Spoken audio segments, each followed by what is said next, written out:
Bem-vindo, Danielzinho, né? Seja bem-vindo aqui. Muito bem, está lá. Aula 9, né? Então, vamos lá. Eu vou pegar aqui. Tem na tela, vou ler na tela mesmo, né? A doutrina da Trindade é uma das mais importantes da fé cristã. Estudar os ensinamentos bíblicos sobre a Trindade lança forte luz sobre a questão que está no âmago da nossa busca de Deus. Pergunta: como é Deus em si mesmo? Como assim, pastor? Aqui aprendemos que em si mesmo, no seu próprio ser, Deus existe nas pessoas do Pai, do Filho, do Espírito Santo, sendo, porém, um só Deus. Podemos definir a doutrina da Trindade do seguinte modo: Deus existe eternamente como três pessoas, o Pai, o Filho e o Espírito Santo. E cada pessoa é plenamente Deus e existe um só Deus. Então, quando a gente pergunta como é que é Deus em si mesmo? Bom, Deus em si mesmo, ele existe em três pessoas, né? Na pessoa do Pai, do Filho e do Espírito Santo, mas as três é uma só, sendo, porém, um só Deus. Continuando aqui, a doutrina da Trindade revela-se progressivamente nas Escrituras. E uma coisa que a gente tem que aprender quando a gente lê a Bíblia é que o conhecimento de Deus ele vai se aprofundando na mesma medida que vai se aprofundando outras doutrinas da Bíblia também. Nós temos a doutrina do pecado, nós temos a doutrina de Deus, nós temos a doutrina do Espírito Santo, nós temos a doutrina, quer dizer, de Jesus. E a Bíblia, conforme ela é colocada, né, Gênesis, Êxodo, Levítico, Número, Deuteronômio, até chegar lá no Apocalipse, as doutrinas elas vão se formando, elas vão pegando o corpo, mas de uma forma progressiva, sabe? É como Deus. Por exemplo, no livro de Êxodo, nós estamos estudando na quarta-feira aqui o livro de Êxodo, né? No livro de Êxodo, Deus ele aparece para o, o, o Moisés e ele fala assim: olha, eu vou me apresentar para vocês, para o Israel aqui, de uma forma que eu não me apresentei para Abraão, para Isaac e Jacó. Então, a forma que Deus foi conhecido para Abraão, Isaac e Jacó era uma forma diferente que ele se apresentou para o povo de Israel. Então, lá, para o Abraão, Deus era o Deus Altíssimo, Criador dos céus e da terra. É isso que ele fala, por exemplo, para o rei de Sodoma. Levanto as minhas mãos para o Deus Altíssimo, do Criador dos céus e da terra. Mas nós sabemos, Deus é Altíssimo e Criador dos céus e da terra. E era a forma que Abraão conhecia. Mas Deus não é só isso. Nós sabemos muito mais de Deus. Nós sabemos muito mais de Deus a respeito da pessoa de Deus do que o Abraão sabia. Eu não estou dizendo que eu tenho mais intimidade que Abraão tinha com Deus. Aí é diferente. Abraão foi chamado amigo de Deus. Eu estou dizendo que com o pouco que ele sabia de Deus, dentro daquele limite, que tem 10 capítulos antes só dele aparecer na história, nesse pouco que ele aprendeu, que ele conheceu a Deus, ele pôde olhar e dizer assim: Deus é um Deus Altíssimo, Criador dos céus e da terra. Ele pôde olhar para o filho dele e dizer: olha, Deus proverá. Deus é o Deus da providência. Então, meus irmãos, da forma como ele conhecia Deus, ele mesmo foi definindo alguns atributos de Deus. A mesma coisa é sobre a doutrina da Trindade. A doutrina da Trindade, ela vai sendo conhecida com o passar das Escrituras. Uma coisa é aquilo que a gente lê lá no livro de Gênesis, a Trindade aparece, né? E disse Deus: façamos o homem à nossa imagem. E nesse verbo posto no plural, a gente entende que não é um só, não está uma pessoa só, né? Então, a gente já começa a entender alguma coisa. Mas é somente lá no Novo Testamento que nós vamos ouvir Jesus dizer, batizando-os em nome do Pai, do Filho e do Espírito Santo. Então, o conhecimento de Deus, ele é progressivo nas Escrituras, ele é progressivo a respeito da Trindade e a respeito de qualquer doutrina. Quando Deus se apresenta para o povo de Israel, fala, olha, eu não sei o seu nome, como vou falar o seu nome lá? Moisés está falando com Deus, e Deus diz, eu sou o que sou. Né? Esse verbo eu sou, a forma que ela é posta no original significa eu existo, eu estou aqui. Veja só, essas duas palavras aí. Tanto é que no inglês, ser, estar, parece que é a mesma coisa. Eu não entendo muito de inglês, tá? Mas a gente tem confusão de ser e estar aqui também no português. Mas imagine que Deus ele olha e diz assim: eu sou, o grande eu sou, né? Deus está querendo dizer para o povo de Israel: eu existo. Eu não sou um conto de fábulas. Eu não sou, sabe, uma coisa aí, uma utopia. Não, não, não, não. Eu sou, quer dizer, eu existo. E nessa palavra eu sou, não significa apenas eu existo. Significa que eu estou aqui. Eu estou vendo vocês sofrer. Eu vi e vejo a forma que Faraó está oprimindo vocês. E eu vou tirar vocês daí. Né? Então, meus irmãos, Israel ainda vai conhecer Deus de muitas outras formas. Né? E por isso é importante a gente entender que na doutrina da Trindade, ela cresce conforme as escrituras elas vão sendo escritas, ela vai crescendo diante de nós. Por exemplo, olha aí, a palavra Trindade ela não se encontra na Bíblia. Você não vai encontrar essa palavra na Bíblia. Embora a ideia representada pela palavra seja ensinada em muitos textos. Trindade significa triunidade, os três em unidade. É usada para resumir o ensinamento básico de que Deus é três pessoas, porém um só Deus. Aí vamos para a próxima aí, né? Temos uma revelação parcial no Antigo Testamento. Veja como está posto aí no título, parcial, né? Temos uma revelação parcial no Antigo Testamento e um complementar no Novo Testamento. No primeiro verso da Bíblia, o nome Deus, em hebraico, ele é no plural, né? Mas o verbo criou está no singular. No princípio, olha lá, no princípio Deus criou. Né? Essa palavra Deus, Elohim, ela está no plural, ela é plural, ela não é singular. El é singular, Elohim não. Né? Então, no princípio, Deus criou. Aí veja só, né? O Deus está no plural e o verbo é colocado no singular. Aí nós temos os nossos complementos, né? Nominais, verbais, tem que estar tudo batendo, né? Mas em teologia nem sempre bate. Não tem jeito de bater quando você tem três pessoas em uma e criou, serve para as três pessoas e para uma também. Então, isso apoia a ideia de pluralidade e unidade de Deus.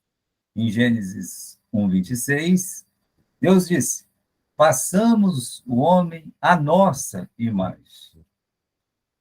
Tanto o verbo quanto o pronome pessoal estão na primeira pessoa do plural e não do singular. Deus poderia fazer como ele fez com Abraão.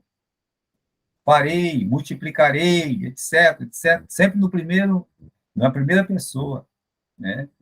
Mas aqui, quando ele vai fazer o homem, quando o homem vai ser criado, então nós temos na primeira pessoa, sim, Deus se referindo na primeira pessoa, mas é a primeira pessoa no singular, né? Continuando.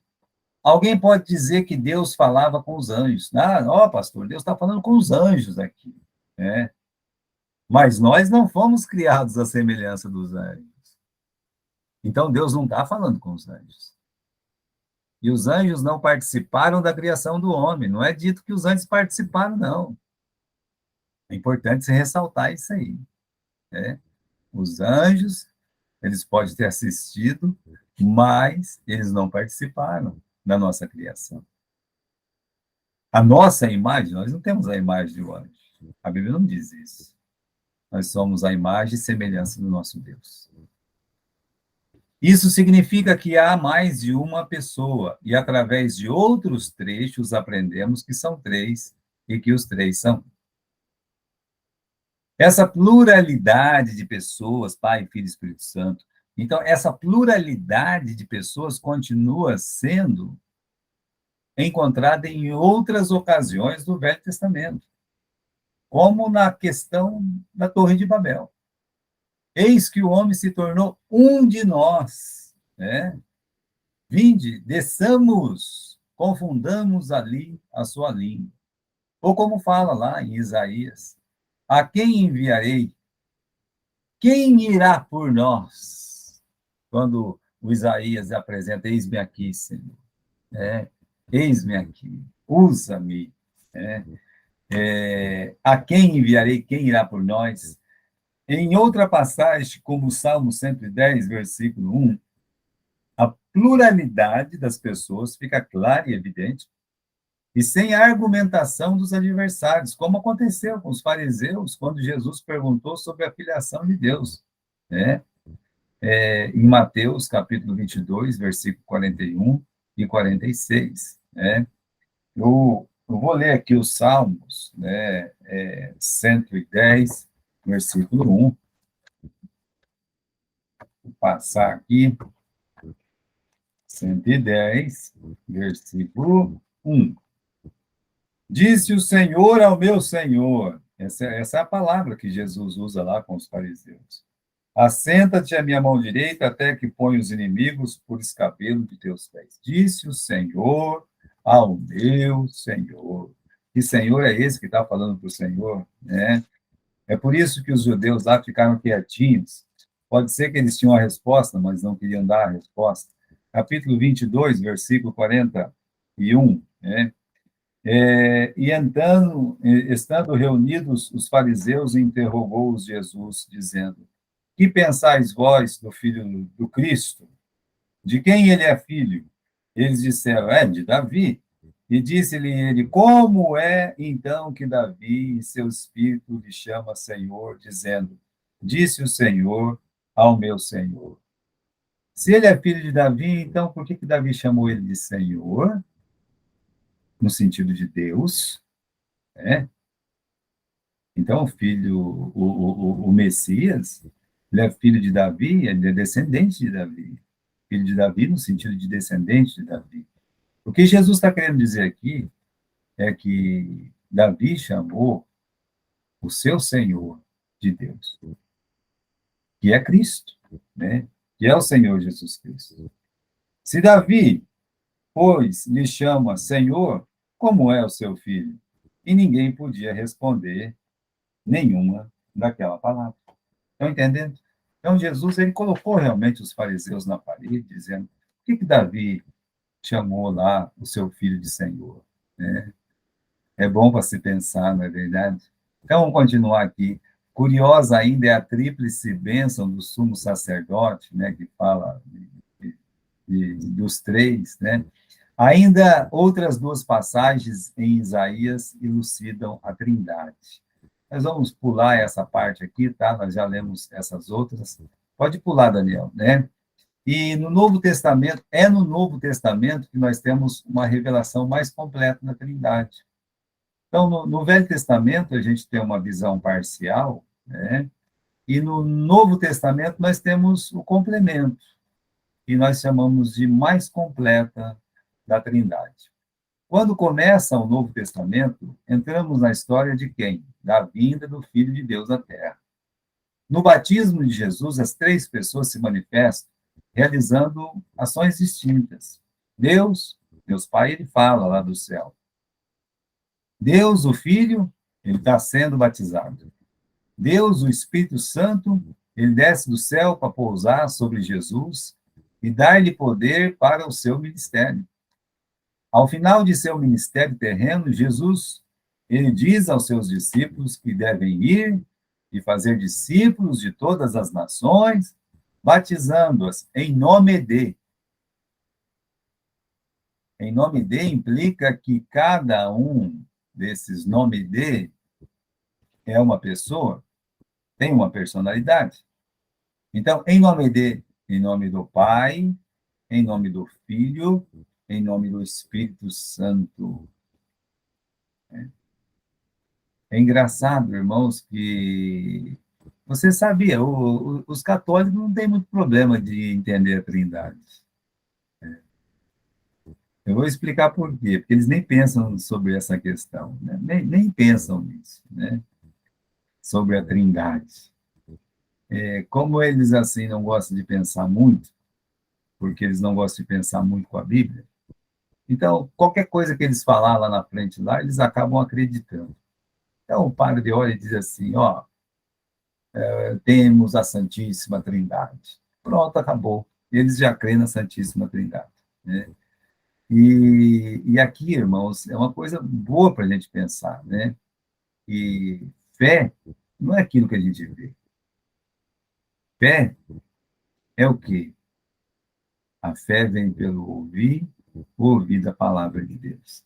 Se a palavra de Deus fala do Pai, do Filho e do Espírito Santo, se a palavra de Deus iguala o Pai, o Filho e o Espírito Santo, se a palavra de Deus lá no começo está ensinando que nós fomos feitos à imagem do Pai, do Filho e do Espírito Santo. Então, é uma tarefa muito negligente, é uma tarefa fadada ao fracasso, a gente querer duvidar da Trindade em qualquer forma, de qualquer jeito. Não é verdade? Então, quando nos damos conta, vamos lá, quando nos damos conta de que os autores do Novo Testamento geralmente usam o nome Deus para se referir a Deus Pai, o nome de Senhor para se referir ao Deus Filho, não há como desconsiderar que o mesmo deve ser aplicado ao Espírito, como vemos em 1 Coríntios 12, 4, 6. Ora, os dons são diversos, mas o Espírito é o mesmo. Também há diversidade no serviço, mas o Senhor é o mesmo. E há diversidade nas realizações, mas o mesmo Deus é quem opera tudo em todos. Sempre falando assim, né, de uma pessoa, o Espírito como uma pessoa, o mesmo Espírito, o mesmo Senhor, o mesmo Deus, né? Então, no Novo Testamento, eles usam para o Pai a palavra Deus, e às vezes o Pai, né?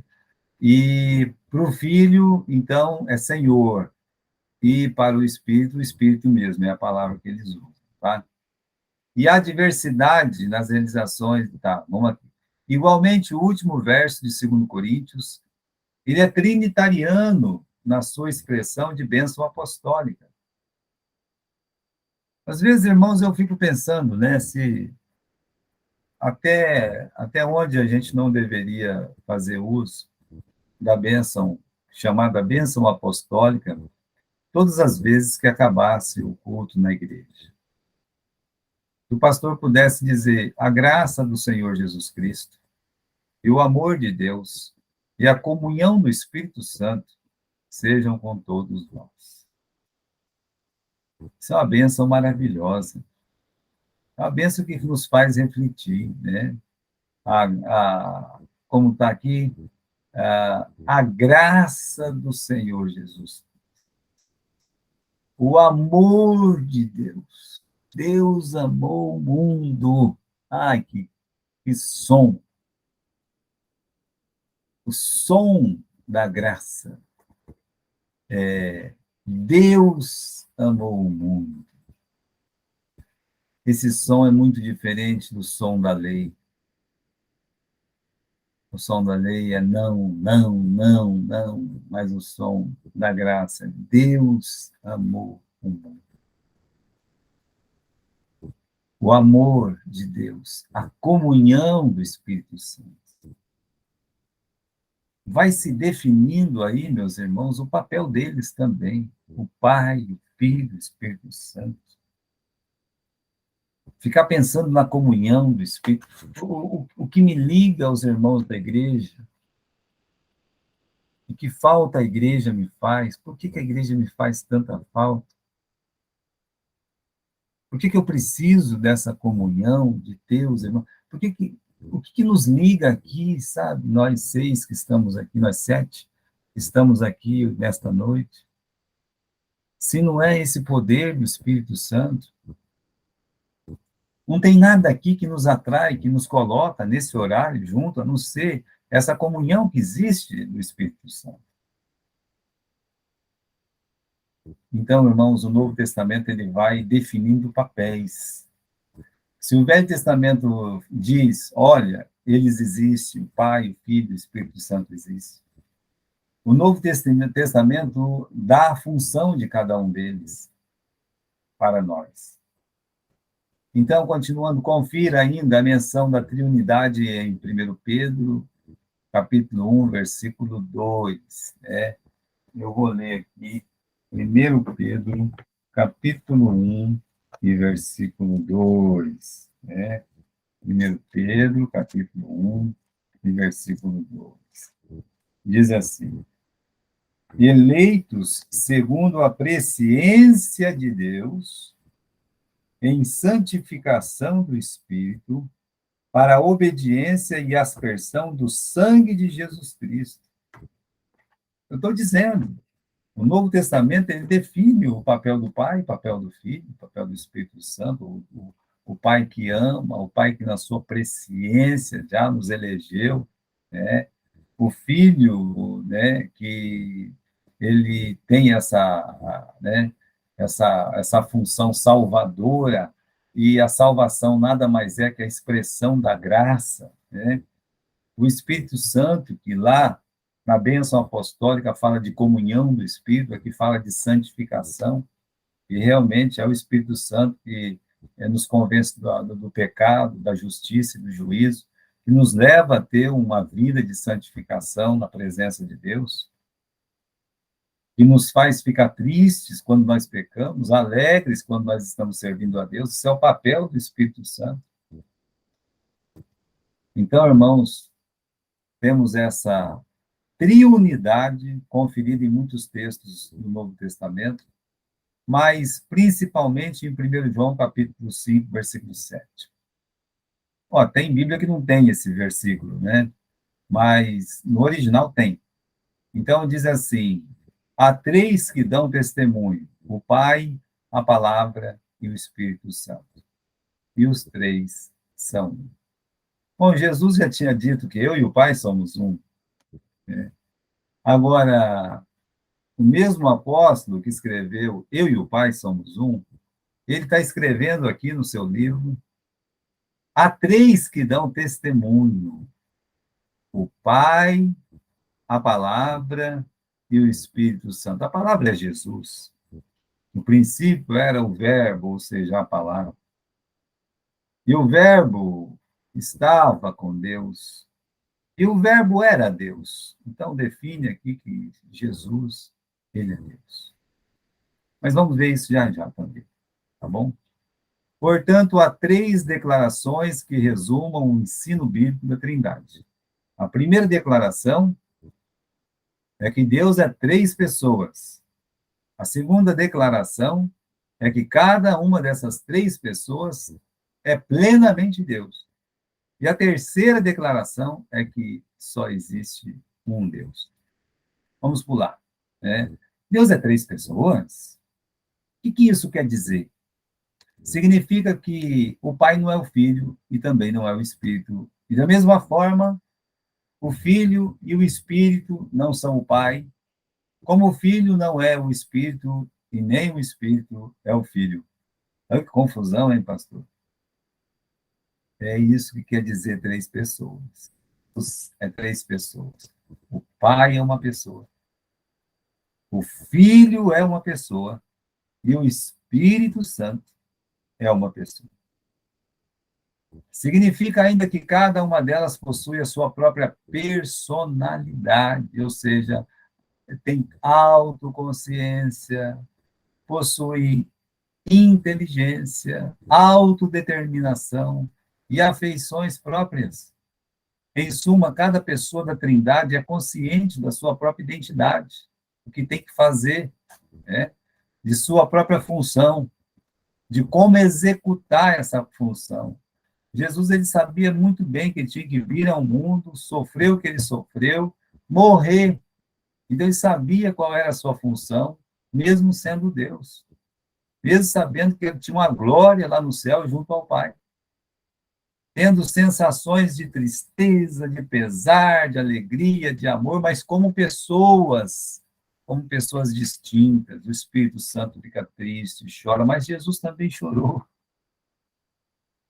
E Deus também fica triste, irado. Continuando, cada pessoa é plenamente Deus. Deus é claramente, Deus Pai é claro, ninguém duvida disso, que Deus Pai é claramente Deus. É evidente em todo o Antigo e Novo Testamento, nos quais Deus Pai é retratado nitidamente como o Senhor soberano de tudo e onde Jesus ora ao Pai celeste. Então, meus irmãos, olha só o que está escrito aqui, né?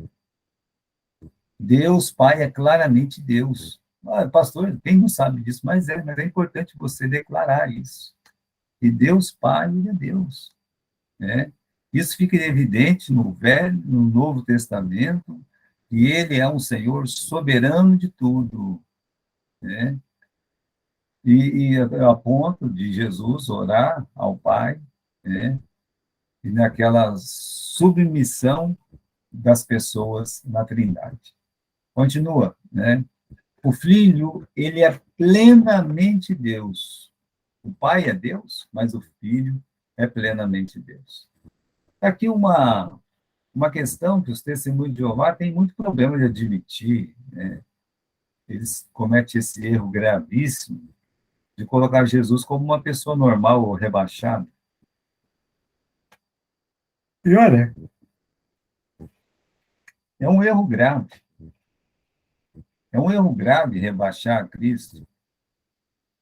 E é por isso que eles não estão conosco, e nem poderiam estar, né?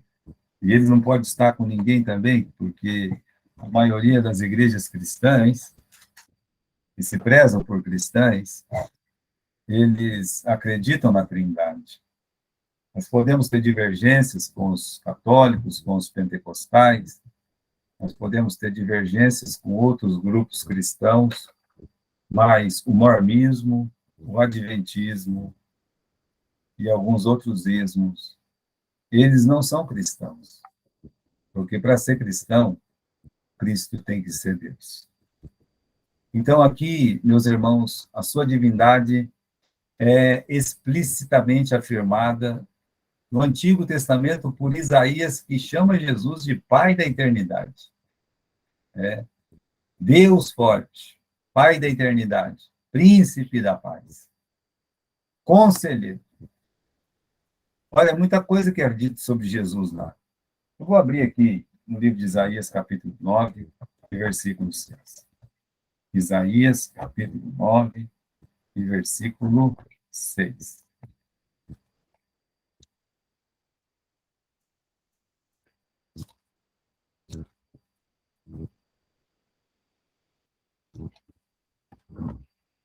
Porque o menino nos nasceu, um filho se nos deu, e o principado estava sobre os seus ombros.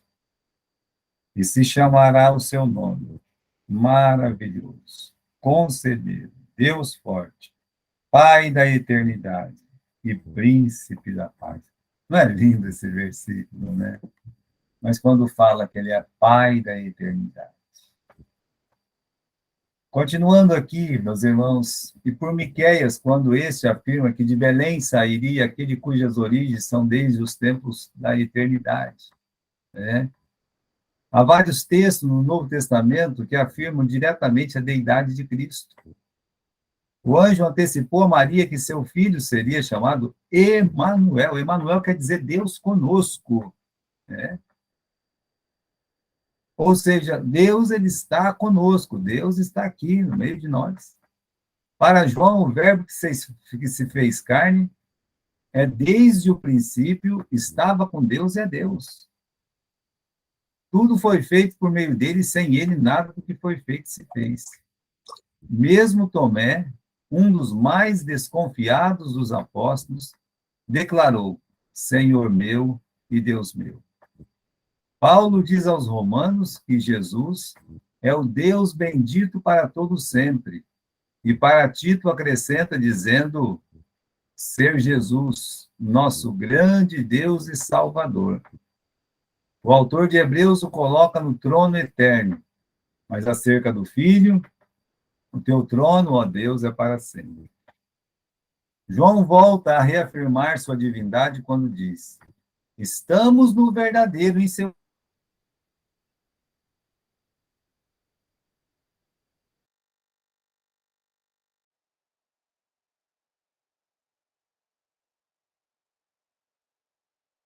assim, né? Eu não sei se você, né, acho que a maioria dos irmãos aqui conheceu o irmão Félix Raci, né?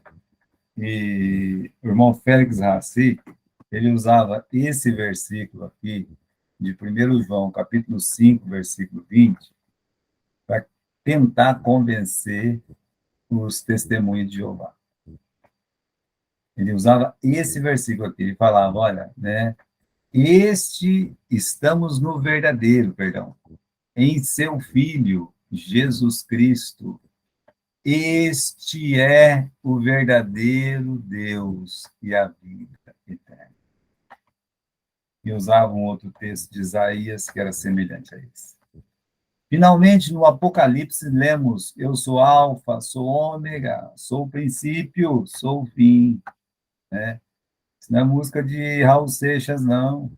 Esse aqui é a Bíblia, a palavra de Deus.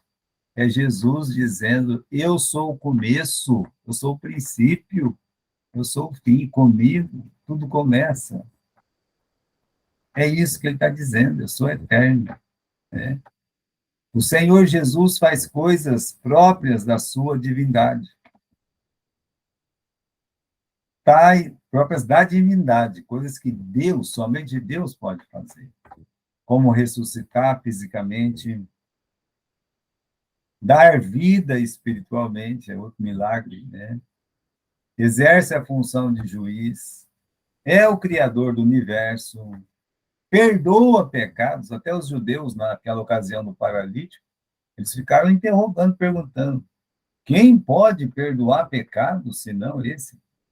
Senão Deus? Né? O Senhor Jesus faz coisas próprias da divindade. Perdão, acho que eu já li isso aí, né? Obrigado, Daniel. Perdão, eu errei, tá? Além disso, o Espírito Santo também, ele é plenamente Deus. O Jesus é plenamente Deus. O Pai é plenamente Deus. E agora nós estamos lendo que o Espírito Santo é plenamente Deus. Talvez a maior dificuldade dos cristãos é compreender que o Espírito Santo seja uma pessoa. Ah, eu não acredito que o Espírito Santo seja uma pessoa. Tem que acreditar. Como não acredita? É só uma força. Não, ele não é uma força, ele é uma pessoa, ele é Deus. Ele é apresentado nas Escrituras como aquele que convence, guia, consola as pessoas, os crentes. Então, ele é apresentado como uma pessoa, um consolador, um advogado, que consola, que guia, que convence as pessoas que são crentes. Além disso, tem sentimentos. Não entristeçais o Espírito Santo de Deus, ele tem sentimento.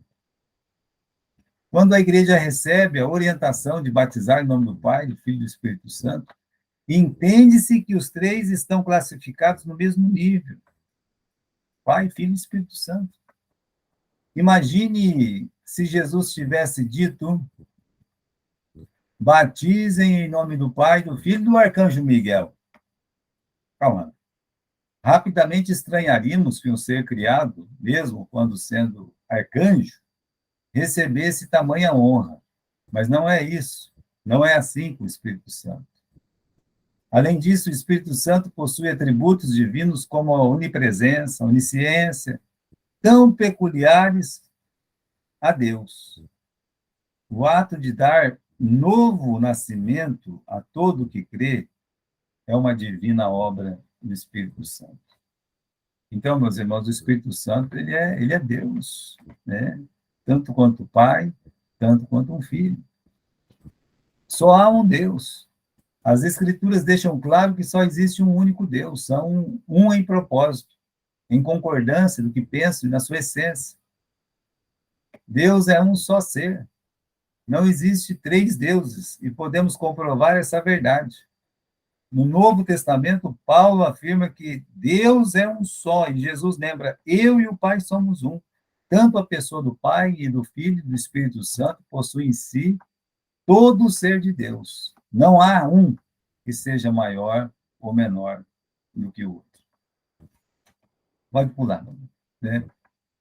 Então, qual a relação, qual que é a relação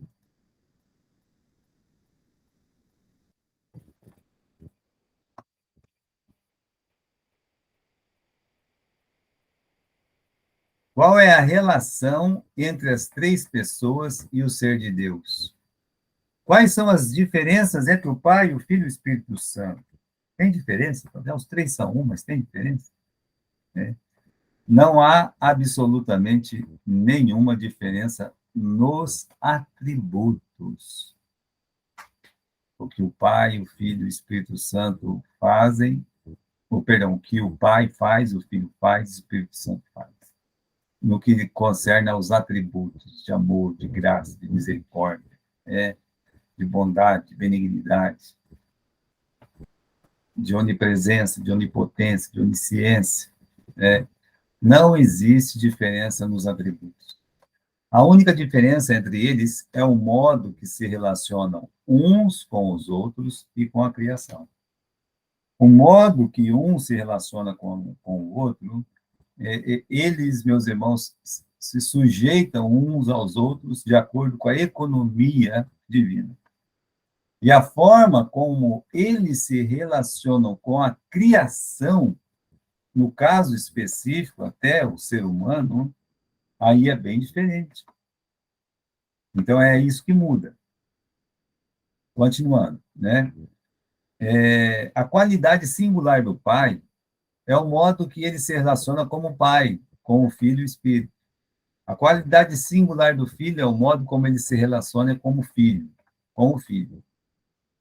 E a qualidade singular do Espírito é o modo que ele se relaciona como Espírito.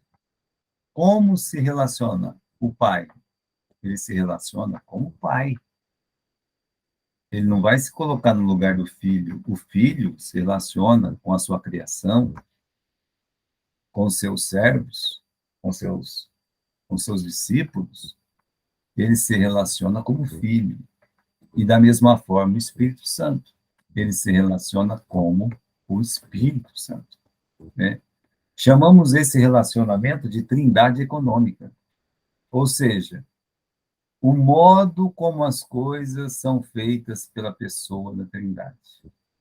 Na esfera da criação, na esfera da criação, da providência e da redenção, o Pai age através do Filho e do Espírito, e dessa forma o Pai é a fonte da atividade, que opera dentro de si mesmo e em si mesmo. O Filho é o meio pelo qual o Pai trabalha, que opera não por si mesmo, mas faz todas as coisas ao mandato do Pai. O Espírito é o limite da atividade, que opera não de si próprio, mas faz o que é do Pai e do Filho. Cada um desempenha um papéis apropriados à sua pessoa. Jesus, ele é Deus e ele está plenamente satisfeito de ser Deus como Filho. O Espírito Santo é Deus e ele está plenamente satisfeito em ser Filho. O Pai o Filho e o Espírito Santo. Há uma satisfação em cada membro da Trindade, do Pai, do Filho e do Espírito Santo, em ser aquilo que eles são. Agora nós temos esse problema aí, que está na tela, que é o problema da subordinação. É exatamente a subordinação de função do Filho e do Espírito Santo que tem causado tantas interrogações e desvio, e surgem novas igrejas a cada dia, né? Eles não conseguem entender que a subordinação não é uma questão, meus irmãos, de você compreender totalmente.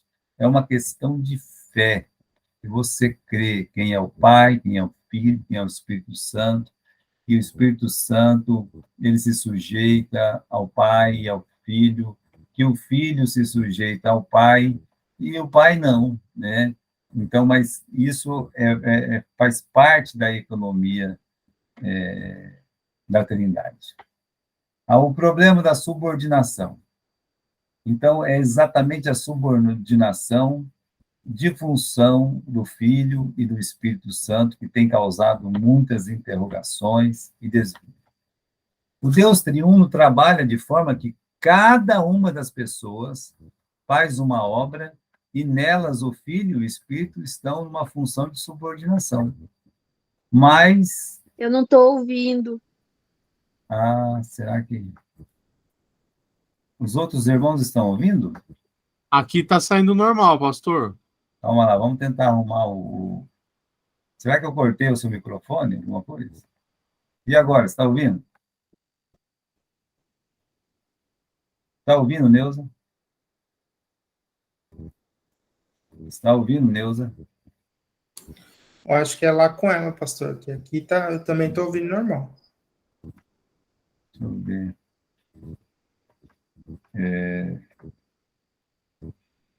Eu não estou conseguindo ouvir nada. Daniel, tenta ver aí e tenta mandar um recado para ela.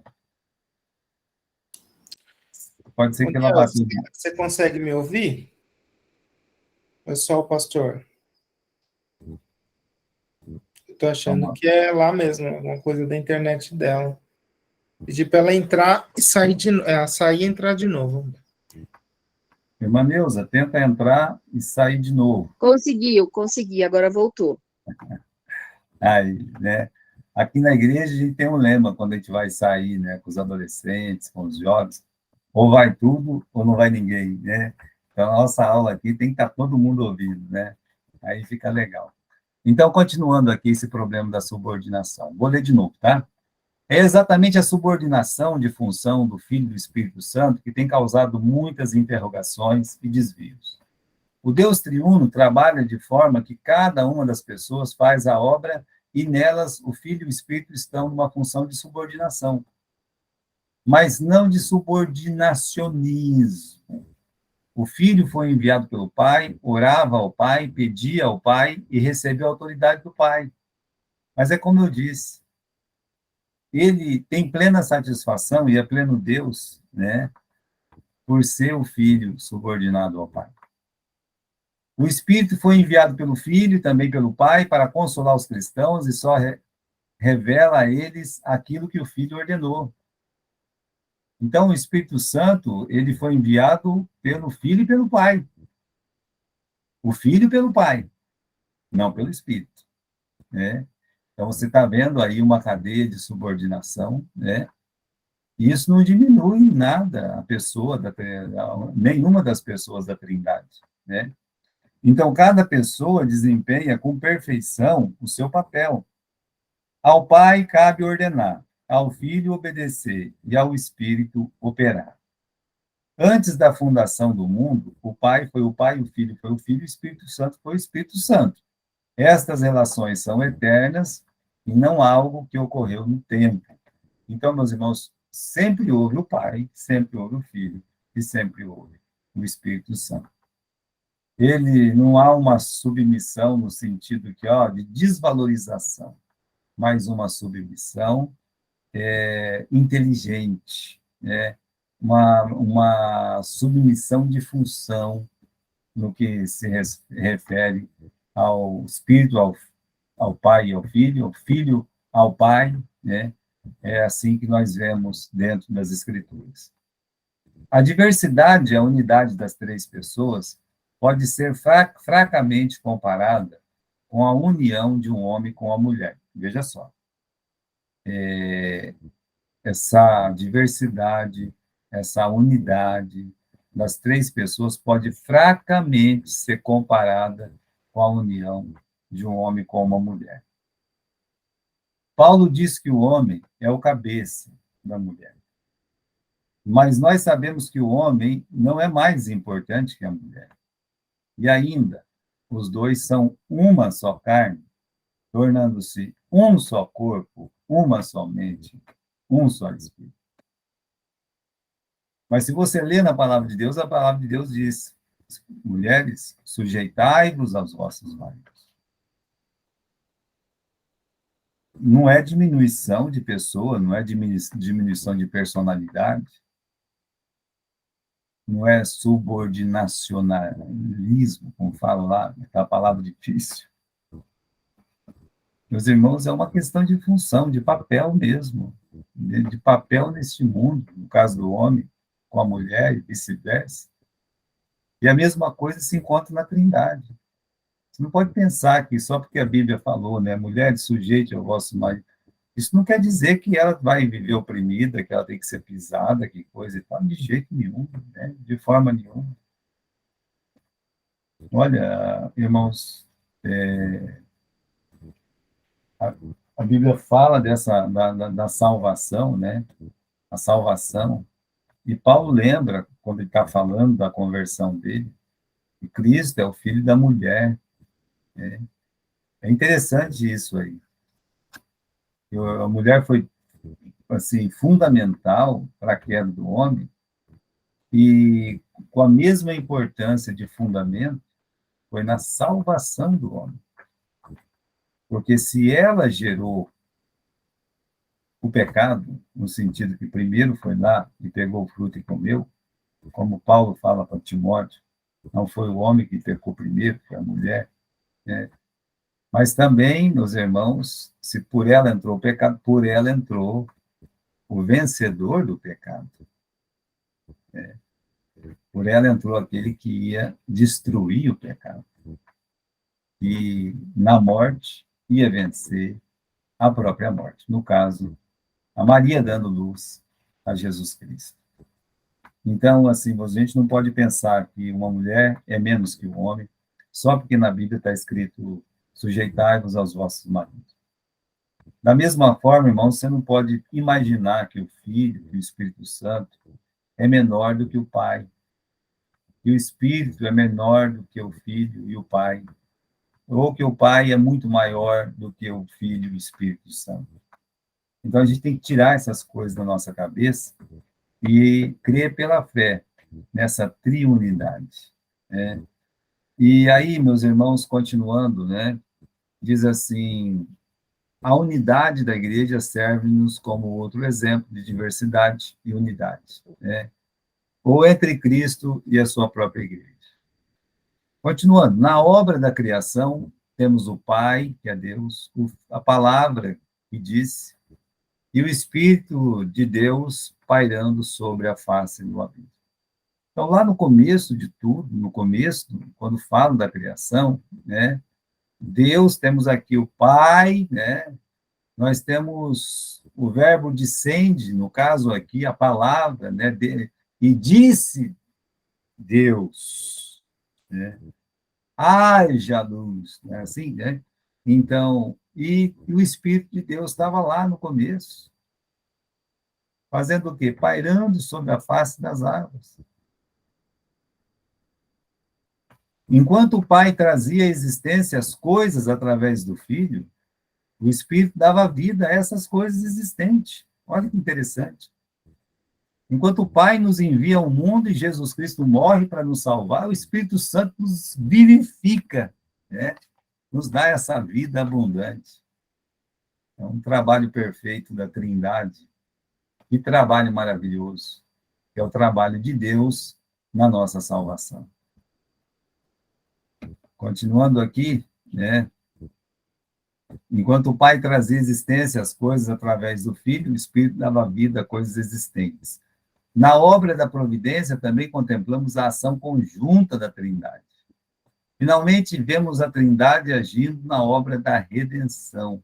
Como foi lido aqui, né, em 1 Pedro, a presciência do Pai, né, a santificação do Espírito, e ao sangue aspergido de Jesus Cristo. Então, você tem ali nesse texto de 1 Pedro, capítulo 1, versículo 2, né, a Trindade agindo na obra da redenção. O homem, meus irmãos, ele é um ser privilegiado por Deus, muito, muito, muito, né? Deus deu para ele a capacidade de não pecar e ele pecou. E uma vez que ele pecou, meus irmãos, o pecado entrou no mundo, que estrago que tem feito, né? Mas aí Deus, ele coloca lá um plano de salvação, e nesse plano de salvação tem Jesus. Muito bem, meus irmãos, conclusão. Como a existência de três pessoas no único Deus é algo que está além da nossa compreensão, a teologia cristã passou a usar a palavra pessoa para falar dessas diferenças de relação, não porque compreendamos plenamente o significado da palavra pessoa, quando esta se refere à Trindade, mas para que possamos dizer algo em vez de não dizer absolutamente nada. Ô pastor, o que é isso aí? E é isso mesmo que a gente está acabando de ler. Como é que a nossa mente finita, como é que a nossa mente tão falha, pode ter a audácia de achar que vai conhecer Deus plenamente, ou que vai conhecer todos os segredos da Trindade, quando nos basta apenas saber que existe a Trindade, a triunidade. Continuando, o ser divino é imenso e jamais poderemos compreendê-lo totalmente. Isso se aplica na doutrina da Trindade. Isso nos humilha diante de Deus e leva-nos a adorá-lo sem reservas. Mesmo porque temos nas três pessoas a grandiosidade do seu ser operando eficazmente por nós. Como disse o pregador, é melhor serem dois do que um, e um cordão de 3 dobras não se quebra. Glória a Deus por isso. Finalmente, enquanto imaginarmos que é necessário uma plena compreensão da natureza de Deus para o exercício da fé, abraçaremos a verdade com indecisão. Eu tenho que conhecer plenamente. Calma, calma, né? Você sempre vai ser uma pessoa duvidosa se você age dessa forma. As pessoas, irmãos, que tiveram mais intimidade com Deus na Bíblia, eles não ficavam questionando o ser de Deus, querendo descobrir todos os segredos espirituais que envolvem a divindade. As pessoas que tinham mais intimidade com Deus eram aquelas que apenas obedeciam a sua palavra e cumpriam a sua palavra. E esse é o segredo de intimidade com Deus. Não é o fato de você conhecer profundamente a teologia da Trindade e se aprofundar passo a passo, conhecer todos os 7 passos do conhecimento profundo da Trindade. Não. É dar passos em direção à obediência e entender a importância de crer no Pai, no Filho e no Espírito Santo. Porque foi em nome do Pai, em nome do Filho e em nome do Espírito Santo que nós fomos batizados. Continuando, todas as proposições postas na Bíblia sobre a Trindade, podemos entender claramente isso, basta para a fé verdadeira. O que Deus colocou lá, você olha, crê e adora. No seminário nós temos uma frase: eu leio, eu creio, eu adoro. Leia a sua Bíblia, creia no que Deus disse e adore a Deus. Se uma deidade inteira pode habitar ao mesmo tempo em 3 lugares diferentes, e ainda ser apenas uma, por que não poderia uma deidade inteira habitar em 3 pessoas separadas? Pai, Filho e Espírito Santo. e contudo ser um único Deus. E é isso, né? Pai, Filho e Espírito Santo. Trindade. Alguém tem alguma pergunta, irmãos? Quer interagir aqui, o pessoal, né? Esse assunto da Trindade é duro de responder alguma pergunta, mas estou aqui. Pode perguntar, Peraí que a Neuza. Zéinha quer perguntar.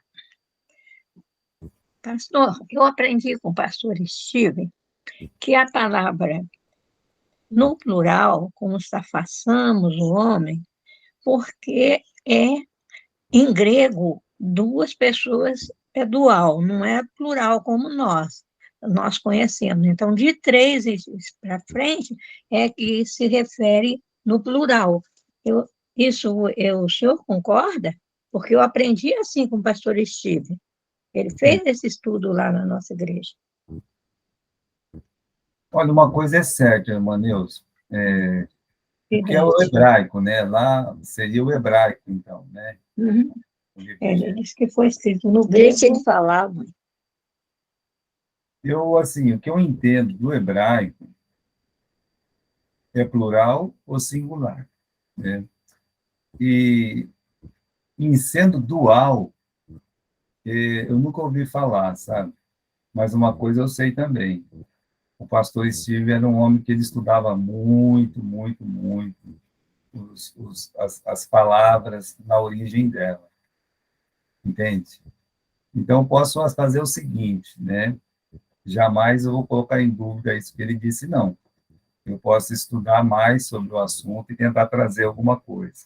O que eu entendo do hebraico, no capítulo 1, é essa manifestação pluralista, né, de Deus, que depois ela vai se fazendo mais a entender, né? A palavra Salvador, como remidor mesmo, ela vai aparecer na Bíblia, lá no livro de Êxodo, no termo divino, né? Nos nomes divinos. É a forma que Deus ele quer se manifestar. Ele não se dá a conhecer de uma vez, né? E ele até explica isso. O mais engraçado de tudo, né? Uma coisa é que esse conhecimento pequeno de alguns personagens, como o de Noé, por exemplo, que Noé podia saber sobre Deus teologicamente falando? Praticamente nada, comparado com nós, com cada um de nós. Eu vou explicar por quê. Porque Jesus disse assim, olha, o Abraão e o Isaac e o Jacó, eles queriam muito ver o que vocês viram, mas não puderam. Ver e ouvir, né? Mas eles não puderam. Então, a nós foi revelado segredos espirituais jamais vistos por outros personagens tão famosos no Velho Testamento. Mas o que eles conheciam de Deus faziam com que eles tinham uma intimidade muito grande com Deus. Né? Então, irmã Neuza, é assim, eu não saberia responder para a senhora, irmã, né? Mas eu digo uma coisa, pastor Steve era um exímio estudante das Escrituras Sagradas, né? Alguém a ser respeitado profundamente quando o assunto é palavras, seja no grego, porque o Novo Testamento foi escrito no grego, seja no hebraico, porque o Velho Testamento ele foi escrito no hebraico, né? Então, a senhora me perdoa de não poder responder essa palavra, né?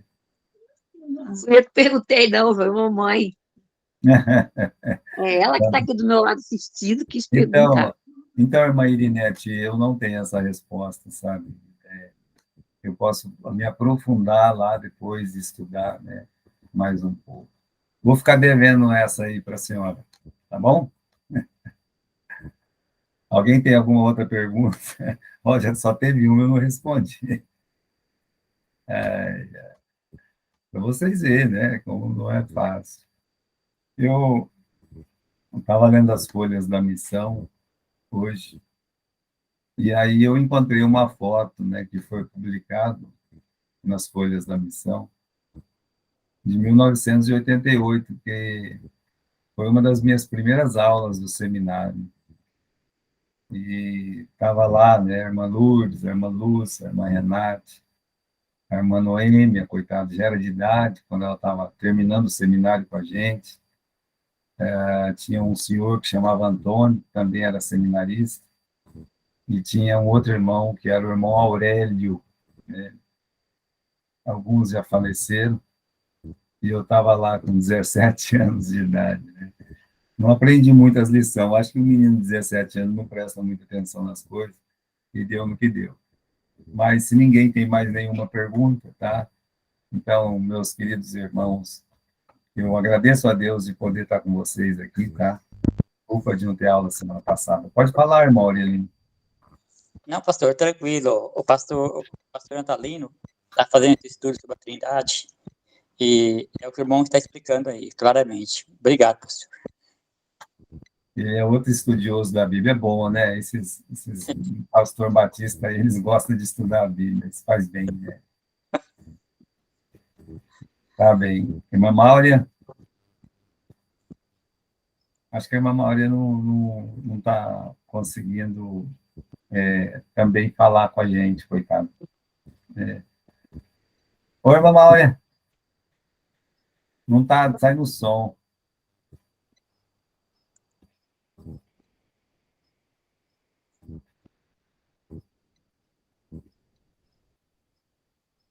Não está saindo som. É uma pena, tá bem, né? O microfone dela está fechado, pastor. Pode ser que Tem o que microfone habilitar aí. tá. Isso. Mas a irmã Máurea, o microfone da senhora deve estar fechado, irmã Máurea. Não está dando para ouvir a irmã Máurea. Não está dando. Mas a irmã Máurea tem um pastor lá, né? Que, se a gente pensa que tem alguém que estuda a Bíblia, é aquele menino. Ele é demais, né? O pastor Edilson estuda muito a Bíblia. Mas tá bom. Irmãos, ó, vão em paz, que Deus abençoe vocês. Irmã Máurea, não deu para falar, mas Deus abençoe a senhora. Aline, boa noite, Deus te abençoe. Você Boa também. noite, pastor. Obrigado pelos ensinamentos aí. E Danielzinho, Deus abençoe você, irmão Aurelino, irmão André, irmã Neuza, irmã Irinete. E você, Daniel, muito obrigado, tá? Por todo o carinho que você tem com a gente. Deus te abençoe, tá bom? Amém. Boa noite. Boa noite, até semana que vem. Tchau.